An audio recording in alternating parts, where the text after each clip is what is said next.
Eesti toidumess. No mis teeb täna siin seistes Eesti Toiduliidu juhile kõige rohkem rõõmu? No kindlasti teeb rõõmu see, et minu meelest siin on üks selline vahva rahvapidu, et kus siis veel võiks olla üks toidunautlejate pidu, kui mitte Tallinna Lauluväljakul, mis on ikkagi eestlaste jaoks ju selline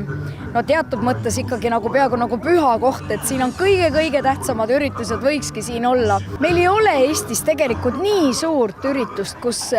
nii palju tootjaid ja töötlejaid koos oleks ja kindlasti ka rahva hulk, mis siit 2 päeva jooksul läbi käib, on muljetavaldav, nii et mul on küll väga hea meel ja ma olen väga tänulik organisaatoritele, et selline ka teatud mõttes minu unistus on ellu viidud. Aga täna siin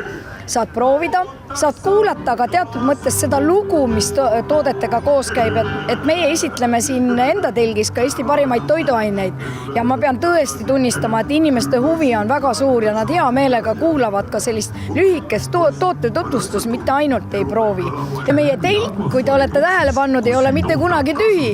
ja mida me telgis näeme, et tõesti, kui me räägime nüüd toidutrendidest, siis võibki öelda, et meil on sellel aastal parima toiduaine konkursilt hästi palju erinevaid suundi ja eks see suund ole ikka kõigepealt ikka seesama tervislikkus,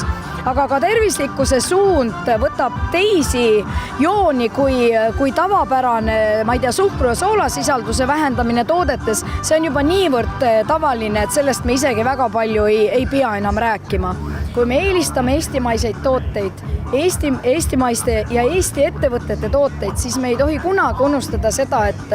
et sellega me toetame oma inimesi, me toetame neid töökohti, mis on praegu olemas ja ka raha jääb riigieelarvesse kõige rohkem, et selles osas kohalik tooraine, super, kui teda jätkub, tõepoolest täna Eestis päris mitmeid tooraineid meil lihtsalt ei jätku, kohalikus ettevõttes tehtud sellest toode kohalike inimeste poolt ja kui Eesti inimesed neid ka ostavad, siis mis veel saab olla parem?